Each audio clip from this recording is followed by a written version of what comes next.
a production of South Carolina ETV.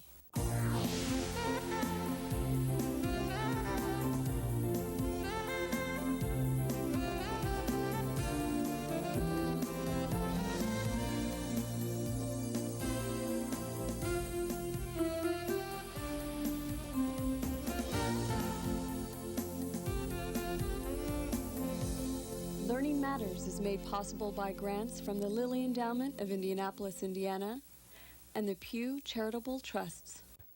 Let's change the subject from biology to technology, from the sex drive to the hard drive. How's that for a transition? Here's our answer to the question, at what age should children be introduced to the computer? 5, 4, 3, 2, 1, 0. Here's our answer to the question, when should children be introduced to computers? 7, 8, 9. 9 babies. You did it. You did it. That's great. That was a Laura big number. Dignazio is That's just almost the 3 biggest years old. number on the Her whole father, Fred, counting is our regular sounds. guide to the latest Right. in learning Sounds- technology. You made a good There's a point. myth that you can't let a kid at a computer until they know how to read or do their numbers. Because computers, we supposedly, you have to read what's on the screen. Right now, computers are mainly picture-oriented. So kids who still don't have reading skills can develop reading skills, develop math skills, while they're interacting with these picture-oriented and sound-oriented computer programs. What begins with L? Fred Dignazio says that to prepare our kids for the 21st century, we have to start young.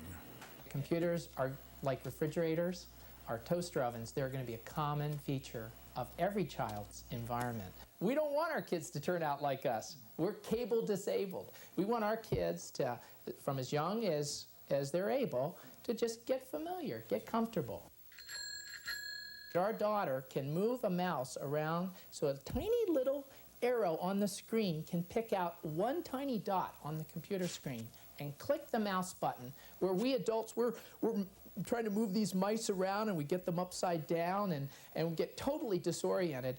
These kids have no trouble because it allows the child to slow things down like a book and to think about things and to go and repeat the thing. Maybe like Laura liked the word dinosaur, D, duh, words that begin with D. Dinosaur. So she kept clicking. She liked that sound. Dinosaur, dinosaur, dinosaur. She could do dinosaur 4,000 times. The computer wouldn't mind. She can pause. She can go backwards. The child is in the driver's seat. And with TV, that's very different. Laura's playmate, Alex Mortel, who's only 1 year old, has already begun to manipulate images on the computer screen. When Alex grows up, he'll do his papers on the computer. He'll write letters. He'll probably make phone calls. He'll dial up a video on the computer. Everything we're going to do in life is going to probably be mediated through a computer. So it's as valuable a living skill for the 21st century as you can have. See you later, alligator. Been a while, crocodile. His program's called Keyboard Banger, and kids can hit the keys with all 10 fingers. It won't do a bit of harm to the computer. And what you learn is the children are way ahead of us. We don't even know when to turn right, when to turn left, because the children are more perceptive than we are, and that's great. Let them go with it. Letting kids experiment on computers can be very expensive. The price tag for a setup like this is thousands of dollars. Not realistic for a typical American family. But Fred says it doesn't have to cost a lot to teach your kids valuable computer skills. Laura's friend Tommy Kurek, who's 3, has been learning on computers, but his parents did not spend thousands of dollars. Rather, they're using an old Commodore 64.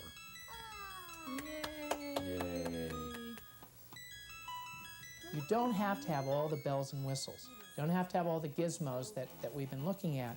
An old-fashioned computer without all the extra goodies can still be a terrific learning aid for a young child. The thing about Tommy's mom and dad is they're both professionals, but they're not highly affluent people, and they're typical of, I think, most people, where you use what's called shareware.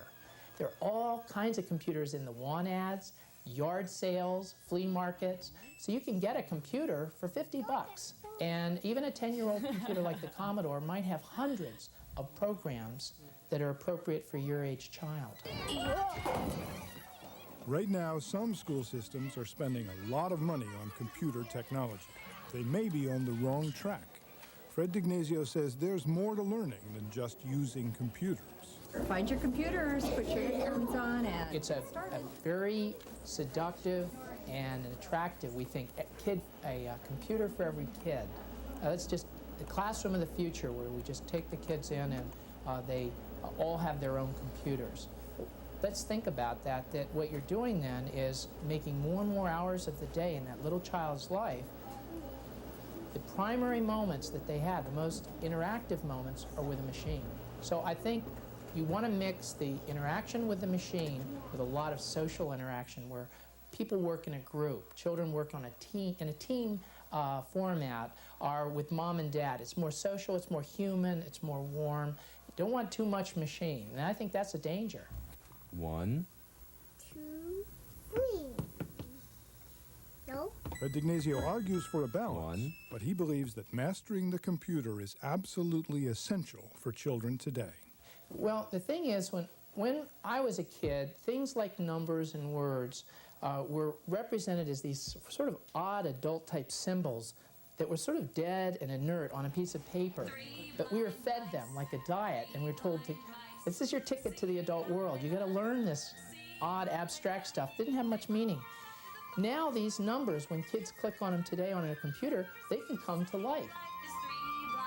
And I've seen Laura and Tommy both build numbers, build fractions, build words, just like pulling blocks together. So these are kind of the alphabet blocks of the 21st century.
Learning Matters is made possible by grants from the Lilly Endowment of Indianapolis, Indiana, and the Pew Charitable Trusts.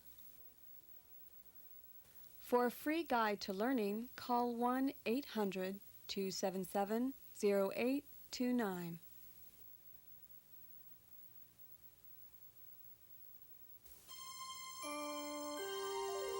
This is PBS.